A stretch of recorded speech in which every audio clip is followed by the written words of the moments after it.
Hi, everybody, and welcome back to the Zodcast. This will be episode 7. Today is September 21st, 2020. My name is Drew Beeson, your host, and I am the author of Sighting In on the Zodiac Killer. Wanted to do a quick mailbag real quick, and I want to start with Professor Stewart. You always come up with some good stuff, Professor. I know a while back you mentioned something about that cipher book that guy wrote. I can't remember the name offhand. It's been out a while, and how the name Lee would keep coming up so much in the ciphers. And I looked back at that book a while ago, and it actually was really well reviewed. So I think there's something to that. And of course, that weighs in Don Chaney's favor if you find Arthur Lee Allen in a cipher, because if he was going to try to at least partially frame Arthur Lee Allen for the Zodiac crimes, of course you want to bury his name somewhere in the cipher, so it would only make sense. And I know that particular book was actually pretty well thought of and somewhat credible, how the word Lee kept coming up in it. So I'll definitely bring that up in a future episode. But on this one, the professor asked, Drew, I know this question calls for some speculation, but do you think Allen knew that Chaney was trying to make him a patsy? And that's a great question, and that's really the crux of everything. And there really isn't a better question than that, but this is a response I gave to him. It says, I ponder that a lot. To me, it does seem like Allen was anticipating being questioned by the police early on when Vallejo PD Detective Lynch, just after the Lake Berryessa attack, Allen said he was planning to go to Berryessa that day, but changed his mind and went up the coast instead. And then I said, when Allen showed up in the middle of a search warrant being done at a Santa Rosa trailer, he was totally calm. He was helpful and gave a handwriting sample right on the spot. When Allen was finally told that Don Chaney was the reason he was being investigated, Allen said that Chaney was a nice guy and he didn't understand why he would say those things about him. And I want to go over that more. And then I think we also talked about it, and I'll read this again from the professor, because Ralph Spinelli comes into play. And it's funny that he brought this question up, because the next day I saw someone else on a message board bring up Ralph Spinelli. But professor goes on and says, Spinelli is definitely a big question mark in the case. In some ways, his testimony is just as odd as Chaney's, is in that it fits too well. Like Chaney, Spinelli also claimed direct witness of Allen speaking of the Zodiac crimes, but I've never been able to put my finger on why Spinelli seems slightly off, for lack of a better term. Spinelli basically shows up in the case and has almost the exact same impact as Chaney did, telling the same kind of story Chaney did, and causing investigators to once again start examining Allen as a major suspect. And this is the response I get back to the professor on that.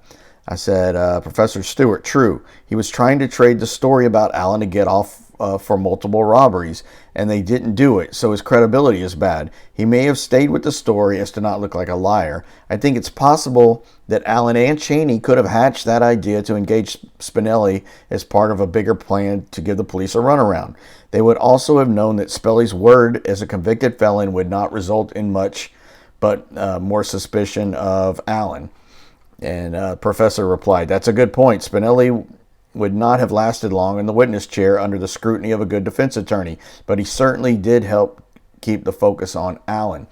That's true, and I've always been skeptical of the whole Ralph Spinelli story, not just because he was trying to trade this knowledge that he knew who the Zodiac was to get a lesser sentence for the robberies he was being accused of or on trial for. He did get convicted of those robberies. I think they were for other nightclubs. He was a nightclub owner, but I think he robbed other nightclubs or something like that. But he even admits in the video, his name was Arthur Lee Allen, that he had been in trouble in the past. And by all accounts, it seemed like Spinelli really did turn his life around later in life. He went back to college. I think he got a master's degree, and was doing a lot of prison reform stuff and wrote a book. And, it really did look like he turned his life around. But at the time, he was in a lot of trouble, and it wouldn't have been too hard for him to have learned that the name out there that was being speculated as the Zodiac was Arthur Lee Allen.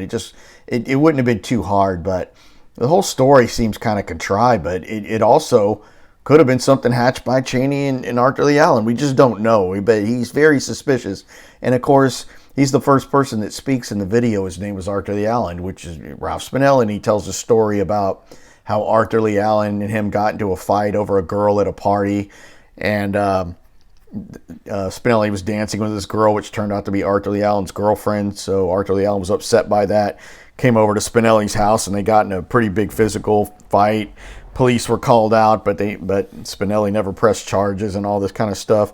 That whole story's kind of hard to believe. I did see that there was a police report that was filed in Vallejo during that time. I think it was 1958. I might be wrong about the year. It's somewhere around that time period. But what's odd is Spinelli was quite a bit younger than Arthur Lee Allen. He would have been long out of Vallejo High School when this incident happened, and I think Spinelli was supposedly a senior at the time. But Arthur Lee Allen, even having a girlfriend in high school, seems kind of shocking to me, as strange as he was. I think he was kind of athletic because he was a springboard diver and he could do the trampoline thing, but that's really odd. And Spinelli was on the football team. He played varsity football. He was a pretty stocky guy. I think he was a little shorter than Arthur Lee Allen, but I don't see Arthur Lee Allen getting the best of Spinelli in a physical tussle. And I just don't see Arthur Lee Allen being that kind of guy. He's all bark and no bite. He just doesn't seem like a guy that had any real history of confronting someone physically, especially Spinelli, who was on the football team. That wouldn't have been easy pickings, in my opinion. And I had a couple good pictures of Spinelli in his football uniform, and I can't find him now. I wanted to put him up there. I know you would want to see him, Professor, but the whole Spinelli deal is just so strange because, supposedly Allen goes over there and offers his services as a hitman for Spinelli, who owns a club at the time, and then he says, well, I'm going to prove to you that I can do what I say I can do, and then obviously the Paul Stein murder happens during this period after he leaves Spinelli's office, and then apparently Allen comes back to Spinelli and says, see, do you believe me now? And then Spinelli says, yeah, I believe you. Now get the hell out of my office. I never want to see you again. The whole thing sounds so contrived, but it's almost like Spinelli's in on it, to just add a little more fuel towards Arthur Lee Allen. So I don't know, those are just some thoughts on Spinelli, but I really highly doubt that whole story about the fight in high school. Just particularly with Spinelli being a football player, I just think Allen would have not had the guts to go over there and confront a guy like that. And I don't know why he would have been dating this girl that many years out of high school. I can't remember the age gap, but I think Allen must have been out for at least 6 or 7 years before Spinelli. So one of those things. Still sticking with the mailbag, Michael Parrott, great comment. He said, creating a fake limp is common with shoplifters once they've been spotted to help disguise their description. Of course, he's talking about the perceived limp that Officer Falk saw at the Presidio. He said that the Zodiac had a strange limp, or was walking with a shuffling loop, like he might have been wounded somehow. And that would have been pretty smart if Allen had that. And let's say that was Don that in the Presidio that killed Paul Stein, that he would have been astute enough to create a limp that, just like Arthur Lee Allen had. That would have been really smart. Could have been that smart and have done that. So it's a good point. And I want to thank John Trower for your kind words. And John, if you're listening right now, email me at drewbeeson@yahoo.com. If you could, it's DREWBEESON. I want to hear from you. If you can email me, man, that'd be great. And I also want to thank Jim Steig for promoting the Zodcast over on your Facebook page, which is the Zodiac Killer discussion group over on Facebook. That's a really good group.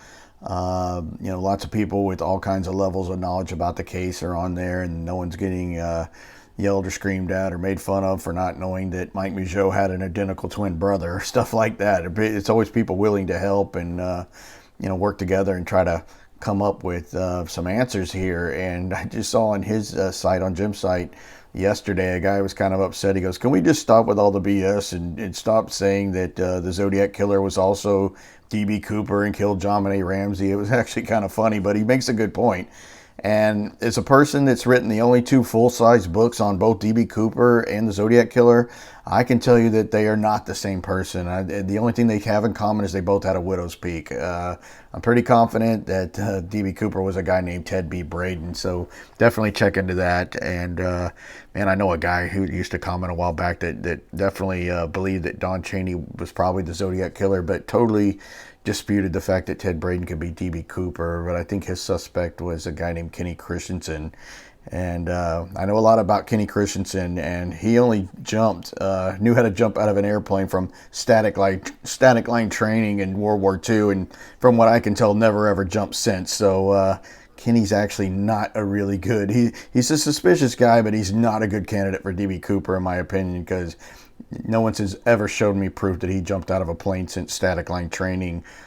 During World War II training. He never even fought in World War II, but that's digressioning in the D.B. Cooper world, which you can tell I know pretty well. But anyway, thanks, Jim, for promoting the Zodcast on your Facebook side. And, of course, Dion's on that Facebook page quite a bit, too. And, Dion, I loved your photo of I Am Not Dion on your profile pic. That's pretty funny, and that's obviously a shout-out to Paul Avery and the I Am Not Paul Avery button that he wore after the Zodiac threatened him with the Halloween cards. So love the imagery there for sure. And going, kind of sticking with Avery a little bit on the comments, Matt Rishton makes this comment from the last video that I did, and he says, "Slow boat to China is a very odd turn of phrase which doesn't really work in the context it is used, but it is used deliberately as an oblique Mikado reference, I think." That's a good comment. I'd love to hear anybody's take on the Mikado and words like that, because you can tell so much from the words they use. And I think the Mikado is even more meaningful to the Zodiac than even the Zodiac let on. I think it means a whole lot to him. And, I go back to Don Chaney and his name is Arthur Lee Allen video. He uses the term cogitated. He said he cogitated before going to the Pomona police about Arthur Lee Allen. You don't see that word cogitate or cogitated much. It just means that you're hesitant, you're thinking about it, you're pondering it, you're cogitating, you're thinking about it. It's not a very rare word, but it is rare. And it's funny that Don uses that word, because you see some words like Happy Christmas, which is an English phrase. In England, I saw that on an English show yesterday where they said the term Happy Christmas, and my daughter said, "Why do they say Happy Christmas? It's Merry Christmas." I said, "No, it's more common to hear happy in England." And the Zodiac said that, of course. So I think it's just, I don't think the Zodiac was from England. I just think he was like into the English literature and plays, like the Mikado. It's English. And I can remember they were trying to tell the story of who came up with, the Mikado and W.S. Gilbert. They always want a story to go along with these things and how they came about. And I think he told the story of how the Mikado came from him having a samurai sword on his wall, and he was in his office where he had that samurai sword, and it fell to the ground, and it made a really loud noise, and he cogitated about that sword falling to the ground, and then he came up with this idea for the Mikado. So I thought that was interesting too, that Chaney uses that word cogitated. But Matt's right. I think there is definitely some references there that you won't catch. And going back to Paul Avery, I just think it's mind-blowing that he writes an article about how the Zodiac must have been, or probably could have been, influenced by the Mikado from seeing it at school, namely at college. A high school is not going to put on the Mikado. It's too intricate. You have really, it's an Oriental theme with costumes that are very, difficult to make. And it's that being done at Bakersfield Little Junior College was a big undertaking, for a junior college to put on the Mikado, but they had the talent there to do it. And they actually had a little company out of Salt Lake City, Utah, make the costumes for it because they were so complex. So for Avery not to even bring that up, that it was being done at his junior college the same time he was there, where his best friend gets one of the lead roles in it, is odd to me. And, Don Chaney being there at the same time just makes it all the more strange. But that's it with the Mikado. And now going to the meat of the matter. This comes from Sean Hanks, and really appreciate Sean's been one of the listeners of mine for a long time. But he said, "I hope the Santa Rosa Hitchhiker murders is the case you're diving into. I would love to hear you dissect that one. Great episode. Keep up the great work, brother." Thanks again to Sean for that. No, that isn't the case that I was diving into. But since you brought up the Santa Rosa Hitchhiker murders, I wanted to get more into that case. And as it relates to the Zodiac, and it relates to the Zodiac because when Robert Graysmith wrote his second book, Zodiac Unmasked, he floats the idea that Arthur Lee Allen could be the Santa Rosa Hitchhiker killer. That, it was an interesting thing because everyone knows that Arthur Lee Allen had a trailer in Santa Rosa, and he had that trailer during the time of the Santa Rosa Hitchhiker murders. So with that being said, I want to just read a little short background on the Santa Rosa Hitchhiker murders from Wikipedia. It's actually one of the more accurate descriptions of these murders, and it says the Santa Rosa Hitchhiker murders were a series of at least 7 unsolved homicides involving female hitchhikers that took place in Sonoma County and Santa Rosa of the North Bay area of California in 1972 and 1973. All of the victims were found nude in rural areas near steep embankments or in creek beds near roads. And then it goes through the various victims and some of the timelines of when they found these bodies. I mean, they would usually be, they would find these bodies a good time after they disappeared. It starts with the first 2 victims mentioned, and they are Maureen Sterling and Yvonne Weber. And it reads, Maureen Louise Sterling and Yvonne Lisa Weber, both 12-year-old Herbert Slater Middle School students, disappeared around 9 p.m. on February 4th, 1972, after visiting the Redwood Empire Ice Arena. They were last seen hitchhiking on Guerneville Road, northwest of Santa Rosa. Their bodies were found December 28th, 2.2 miles north of Porter Creek Road on Franz Valley Road, down a steep embankment approximately 66 feet off the east side of the roadway. A single earring, orange beads, and a 14-karat gold necklace with cross were found at the scene. The cause of death could not be determined from the skeletal remains. So now I'm going to read about the next victim, which is Kim Wendy Allen. It says, Santa Rosa Junior College art student Kim Wendy Allen, 19, was given a ride by 2 men on March 4, 1972, from her job at Larkspur Natural Foods to San Rafael. They last saw her at approximately 5:20 p.m., hitchhiking to school near the Bell Avenue entrance to Highway 101 northbound, carrying a large wooden soy barrel with red Chinese characters on it. Her body was found the following day down an embankment in a creek bed, 20 feet off Enterprise Road in Santa Rosa. The victim had been bound at the ankles and wrist, raped, and solely strangled with a cord for an estimated 30 minutes. Semen was recovered from the body, and a single gold loop earring was found at the site.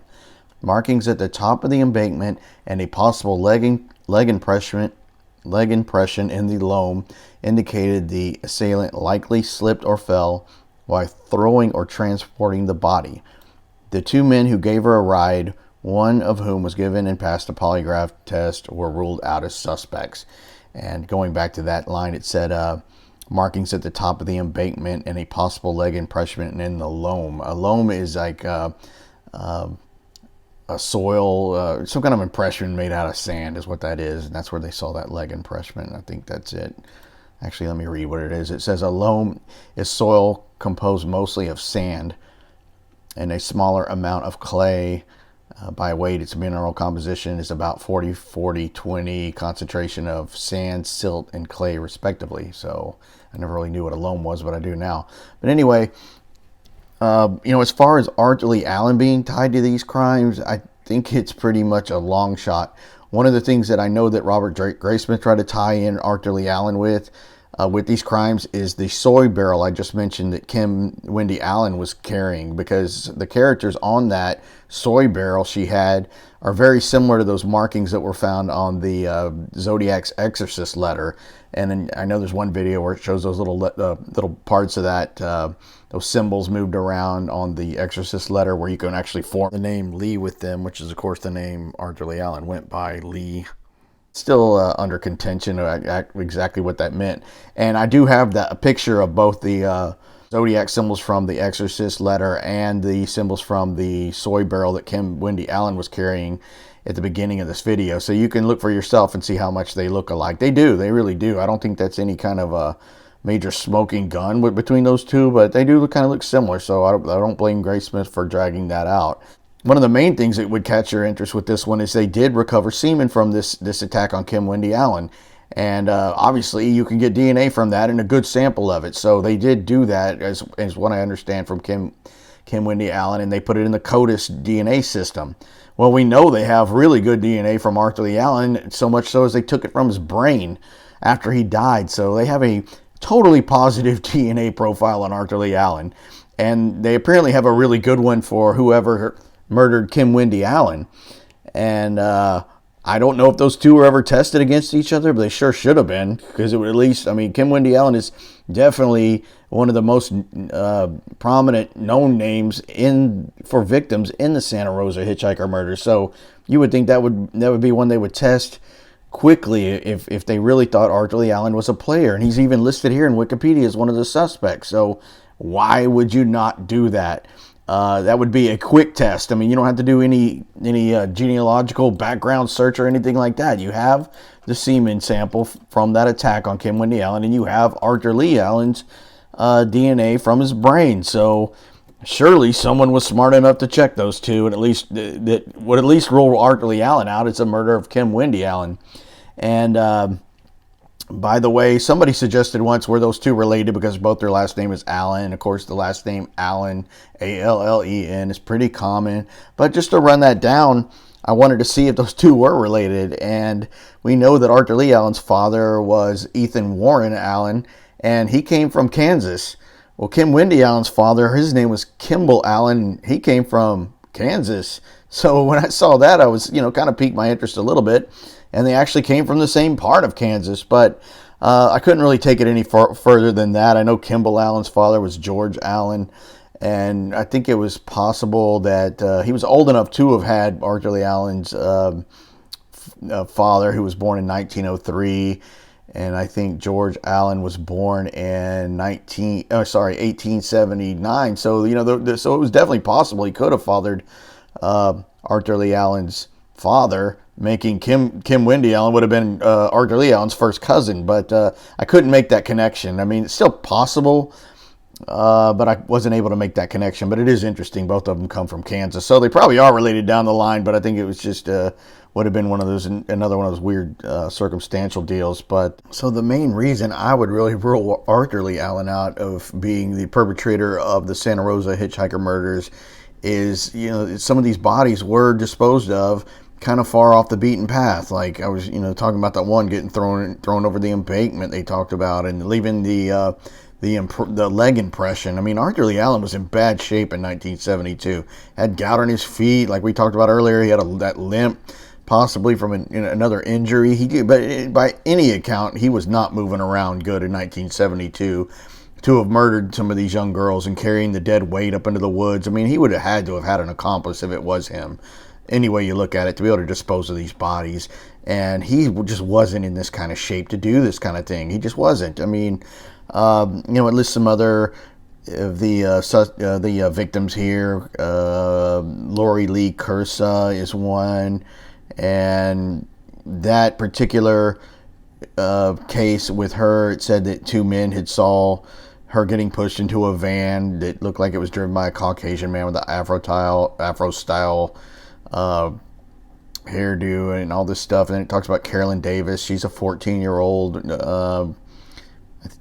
Said her cause of death might have been strychnine poisoning. So that's totally going against some of these others, and it couldn't be determined if she was raped or not. So there's not a whole lot of consistency even between the victims here for the Santa Rosa Hitchhiker killing. So it leads a lot of people that have really dug into these to think that it wasn't a single killer, and that there could have been someone else that murdered these other girls that weren't even related to the others. I mean, the killers or the victims.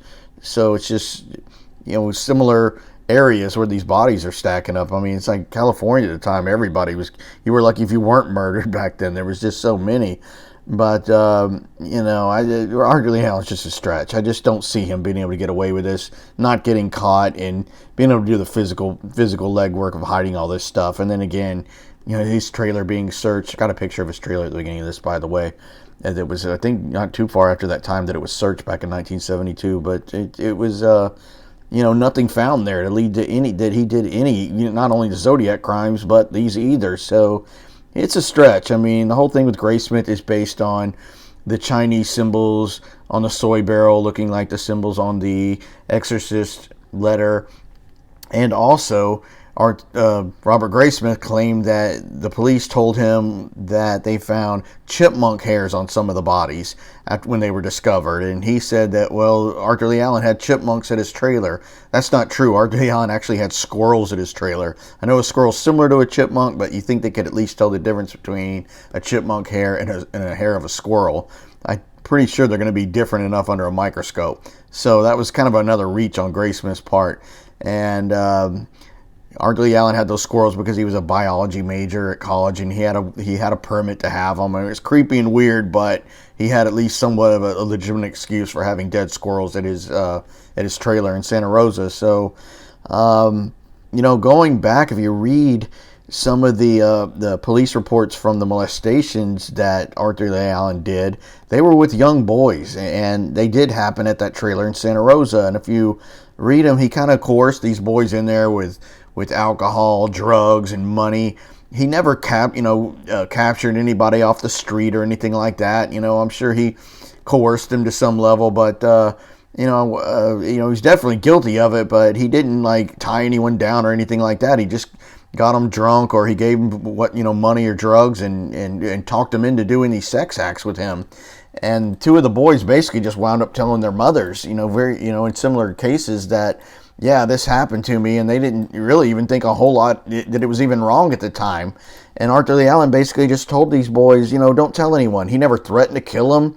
He never did anything like that. I think this, some kind of major serial killer is going to at least say, if you tell anyone you're dead, I'm going to kill you, I'm going to kill your family, kind of threats. And that never happened with the ones that Arthur Lee Allen was in the police reports. It just said he basically told them, don't tell anybody. And, of course they did after some time, and that's when he got arrested. So that's when he did time at the state hospital at Atascadero. So I don't know. It's just Arthur Lee Allen's just a stretch for these, but I'm going to dig into them a little more, and I really appreciate Sean for bringing it up because they're fascinating.